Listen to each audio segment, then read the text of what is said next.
84 लाख योनियों में एक प्रेत योनि है। प्रेत योनि में भी कई प्रकार हैं, ब्रह्म राक्षस और अग्नि बेताल चुड़ैल, कई कई ऐसा जो महान कष्ट देने वाले हैं। अगर आप भगवद आश्रित होकर भजन नहीं करेंगे तो आप ऐसी अशुभ योनियों को प्राप्त होंगे। तो जो भूत प्रेत आदि का शरीर होता है वो वायु प्रधान होता है। ये मनुष्य शरीर में किसी भी द्वार से प्रवेश कर सकते हैं, आंख से, कान से, त्वचा से, किसी भी द्वार से प्रवेश कर जाते हैं और ये प्रवेश करके मनुष्य को बहुत क्लेश देते हैं। जब किसी के ये शरीर में प्रवेश होते हैं तो इनका वास होता अहम की वृत्ति में। मैं इसमें तो जीवात्मा वास करता, तदात्म भाव जीवात्मा करता है उस अहंकार में, मैं में। लेकिन उस अहम की वृत्ति में ये प्रेत जाकर के अपना वास बना लेता है और वहीं से वो समस्त इंद्रिय आदि पर शासन करता है। वो जैसा चाहता है वैसा व्यवहार उससे कराता है, इंद्रियों को अपने अनुसार चलाता है। फिर वो प्रेत कभी कभी कर्मों का भोग प्रकट होने पर एक शरीर में कई प्रेत आकर के वास कर देते हैं और उसको महान कष्ट देते हैं। पर यह है कि भूत प्रेत सबको नहीं सताते। ये स्वतंत्र नहीं कि जिसको बनाया उसके ऊपर चढ़ गए, उसे क्लेश देने लगे। ये मल द्वार से, मूत्र द्वार से, नेत्र द्वार से, घ्राणेन्द्रिय के द्वार से, श्रवणेन्द्रिय के द्वार से, त्वगेन्द्रिय से ये प्रवेश कर जाते हैं। अहम वृत्ति में जाकर के इंद्रियों पर शासन करते, नाना प्रकार के क्लेश उस शरीर को देते हैं। लेकिन ये हर एक शरीर में प्रवेश नहीं हो सकते, इनके ऊपर शासन ये मनमानी नहीं कर सकते। भगवान भूतेश्वर के शासन में संपूर्ण सृष्टि के भूत रहते हैं और जब किसी जीव का वैसा कर्म बिगड़ जाता है तो उसको दंड देने के लिए वो छूट दे देते हैं, तो वो प्रेत उसके ऊपर चढ़ जाता है, उसको वैसी ही बुद्धि दे दी जाती है। बुरी दशा आने के पहले बुद्धि बदली जाती है। वो जाएगा पीपल के नीचे पेशाब कर देगा, श्मशान में ऐसे समय में जाएगा, संध्या काल, मध्याह्न काल, मध्य रात्रि, या संयोग वशात कर्म के अधीन होकर के वो प्रेत उसके सामने आएगा, वो उसे बोल देगा, कोई ऐसी घटना घटेगी, वो अपवित्र होगा, वो उसके शरीर में चढ़कर उसे क्लेश प्रदान करेगा। पर एक पक्का समझ लीजिए, कोई भी प्रेत स्वतंत्र नहीं है कि जब वो जिसको चाहे सता दे, ऐसा नहीं है। आपका जब कर्म बिगड़ेगा, आप अपवित्र होंगे और ऊपर से भूतेश्वर का इशारा होगा, तब वो भूत आकर के आपको दंड देगा। ऐसे स्वतंत्र योनि नहीं तो फिर क्या है, जब जिसको चाहे वो परेशान करे, किसी के शरीर में जाकर के खूब खाए पिए और तो बड़े आनंद का विषय, फिर उसको दंड का। भूत योनि में जो जीव जाता है जलता रहता है। यद्यपि इतने समुद्र नदी आदि हैं, वो जल नहीं पी सकता, कितने वृक्षों में फल है, फल नहीं खा सकता, कितना भोजन दुकानों में है, वो एक चख नहीं सकता, खा नहीं सकता, वो भूखा प्यासा चिल्लाता रहता है। जब कोई ऐसा पापात्मा, मलिन, अपवित्र शरीरधारी और ईश्वर का इशारा होता है, उसके कर्म बिगड़े हुए जो सामने शरीरधारी आया, तो इशारे पर फिर उसके शरीर में पहुंचता है, फिर उसको जो जल आदि मिलता है उससे वो तृप्त होता है। मनुष्य का कोई बुरा कर्म का जो भोग आता है तभी इनका संयोग होता है। भूत प्रेत उसमें तभी प्रविष्ट हो सकते हैं। ऐसा नहीं है कि वो मनमानी किसी को भी वो सतावे, किसी को भी वो दंड दे। कर्मों का भोग जब तक बना रहता है तब तक उनके शरीर में रहते हैं। जहां कर्म भोग समाप्त हुआ, कोई न कोई निमित्त बनेगा, उसको भागना पड़ेगा। ऐसा नहीं कि किसी शरीर में वो बहुत काल तक बराबर रह सके। यदि रह रहा है तो कोई न कोई कर्म भोग उसका है जो उसको निपटा रहा है।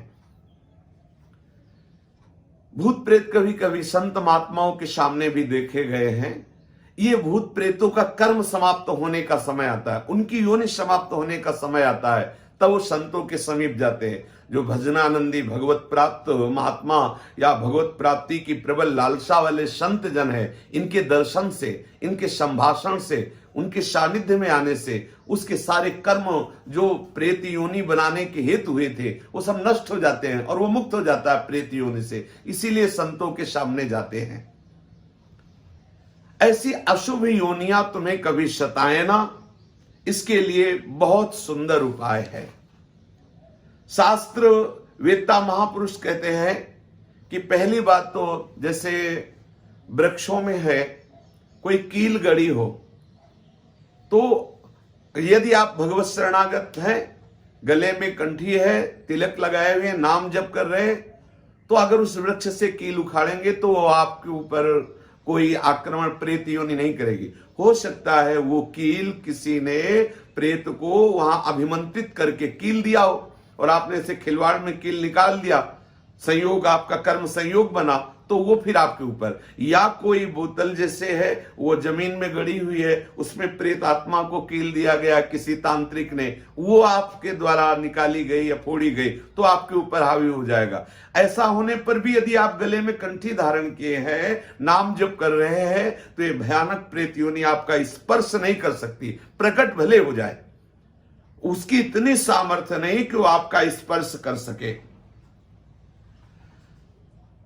प्रेत योनि तभी आक्रमण करती जब आप अपवित्र होंगे, मुंह जूठा होगा, आप अपवित्र होंगे, आप भगवत विस्मरण किए होंगे, गले में कंठी नहीं होगी, आप भगवत आश्रित नहीं, तभी ऐसा होता है। एक प्रातःकालीन बेला पर घूमने गए थे तो एक भयानक प्रेत प्रकट हुआ, तो घबरा गए, गिर गए। प्रेत ने उनका स्पर्श नहीं किया, थोड़ी देर खड़ा रहा, वो उनसे कुछ बोले नहीं और चल पड़े। प्रेत ने रोका भी नहीं, क्योंकि उनके गले में वो आकर के फिर संतों से मिले, बातचीत की कैसा, तो वो कोई भय प्रदान नहीं किया, अपने आप भय करके गिर गए, उसने स्पर्श भी नहीं किया, उसकी हिम्मत भी नहीं थी बोल दे। उन संतों ने बताया कि गले में तुम कंठी पहने थे, कुछ नियम भजन का करते थे, इसलिए किसी की ताकत नहीं कि तुम्हें छू सके। भगवान नाम में, भजन में बड़ी सामर्थ्य है। यदि किसी को ऐसा लग रहा हो कि उसे प्रेत बाधा सता रही है, प्रेत बाधा क्लेश दे रही है किसी को भी, तो एक बहुत सहज उपाय है, हमारे शास्त्रवेत्ता महापुरुषों ने वर्णन किया है। यदि हम भगवत चरणारविंद का आश्रय ले लें और ये वचन बिल्कुल पक्के विश्वास पूर्वक मान लें, बोले यश्च भागवतम शास्त्रम वाचैदर्थतो निशम जन्म कोटि कृतम पापम नश्यते नात्र संशयः। यदि श्रीमद् भागवत महापुराण का उसको श्रवण कराया जाए, अगर आप संस्कृत का ज्ञान रखते हैं तो अच्छा, नहीं तो किसी विद्वान के द्वारा पक्का समझ लो, वो निश्चित प्रेत का भी उद्धार हो जाएगा और जिसके शरीर पे प्रेत आया होगा वो प्रेत बाधा से मुक्त हो जाएगा। करोड़ों जन्मों के पापों का नाश, ये वांग्मय स्वरूप श्री कृष्ण का है। यश्च भागवतम शास्त्रम वाचेदर्थतो निशम जन्म कोटि कृतम पापम नश्यते नात्र संशया। अर्थ सहित श्रीमद् भागवत का श्रवण या कथन करने से करोड़ों जन्मों के पाप नष्ट हो जाते हैं और निश्चित निश्चित उस प्रेत का भी उद्धार हो जाएगा और जिसके ऊपर प्रेत आया है वो भी प्रेत बाधा से मुक्त हो जाएगा। देखो, धुंधकारी महान भयानक प्रेत, जब गोकर्ण जी ने श्रीमद् भागवत कथा श्रवण कराई तो 7 दिनों में सूखे बांस की गांठ में वो बैठा हुआ था, वो गांठें फट गई और वो भगवत पार्षद होकर, कोई साधना नहीं हुई उससे, केवल श्रीमद् भागवत का श्रवण किया तो वो भगवत स्वरूप होकर दिव्य विमान पर बैठकर भगवत धाम को गया। महाभयानक प्रेत, बुरा आचरण करने वाला धुंधकारी।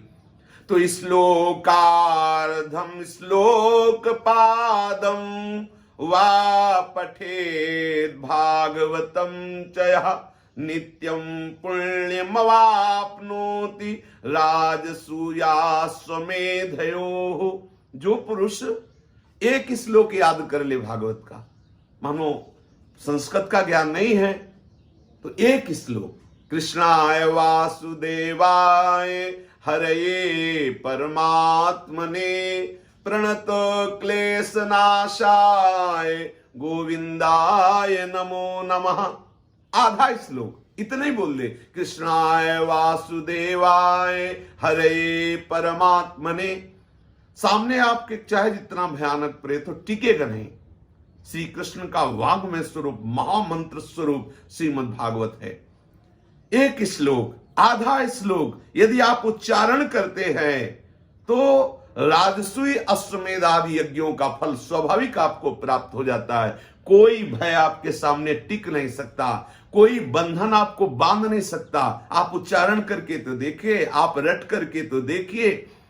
बोले, उक्तम भागवतम नित्यम कृतम च हरिचिंतनम तुलसी पोषणम चैव धेनूनाम सेवनम समम। ये महामहिमा में उपाय है जो श्रीमद् भागवत के श्लोक का, श्री ठाकुर जी की सेवा, उनका चिंतन, श्री प्रिया प्रीतम की सेवा, राधा नाम की सेवा, ठाकुर सेवा, शालिग्राम सेवा, इनका चिंतन, या तुलसी जी का सिंचन, तुलसी जी की आरती, तुलसी जी की सेवा, गौ माता की सेवा, ये जो करता है तो कभी उसे कोई बाधा परास्त नहीं कर सकती। प्रेत आदि तो स्पर्श ही नहीं कर सकते। जो ठाकुर सेवा करते हैं, गले में तुलसी धारण करते हैं, श्रीमद् भागवत का श्लोक याद किए हुए हैं, और जो हरि चिंतन करते हैं, गौ को ग्रास देते हैं, चारा देते हैं, सेवा कर, ऐसे पुरुषों को प्रेत छू नहीं सकते। हाँ, अपना उद्धार कराने के लिए सामने प्रकट हो सकते हैं। बोले, अंत काले तु ये नैव श्रूयते सुख शास्त्रवाक् प्रीत्या तस्यैव वैकुंठम गोविंदोपि प्रयच्छति। यदि किसी का शरीर पूरा हो रहा हो और आप उसको भागवत के श्लोक सुना दे, वो सीधे प्रभु के धाम को जाएगा। बड़ी महिमा है। गोपाल सहस्त्र नाम, विष्णु सहस्त्र नाम, हनुमान चालीसा, श्रीमद् भागवत के श्लोक, भगवान नाम कीर्तन, ये महामहिमा में साधन है। कोई भी भूत प्रेत पिशाच ब्रह्म राक्षस ये आपका स्पर्श नहीं कर सकते यदि तुलसी धारण किए हो। गोपाल शास्त्र नाम याद है आपको, विष्णु शास्त्र नाम याद है आपको, श्रीमद् भागवत के कुछ श्लोक याद है आपको, तुलसी सेवा करते हैं, शालिग्राम सेवा करते हैं, ठाकुर सेवा करते हैं, हरिचरणामृत पीते हैं, गंगा जल पीते हैं, यमुना जल आचमन करते हैं, पवित्र रहते हैं, किसी की भी ताकत नहीं है। भगवान नाम कीर्तन करने वाले को कोई सामर्थ्यशाली त्रिभुवन में नहीं जो परास्त कर सके। इसलिए जीवन का परम लाभ श्री हरि चरणों का आश्रय लेकर शरीर को पवित्र रखो, खूब भगवान नाम चिंतन करो, शास्त्र विहित कर्म करो, सबको सुख पहुंचाने की चेष्टा करो, तो ये जो दुर्गति है इससे बच जाओगे। ये जो महान क्लेश देने वाले घातक अशुभ विनायक हैं, इनसे आप बच जाओगे। भगवान नाम महामहिमा में गरज रहा है, खूब नाम कीर्तन करो, प्रभु के आश्रित रहो, यही जीवन का परम आनंद है। श्री राधा वल्लभ लाल की जय।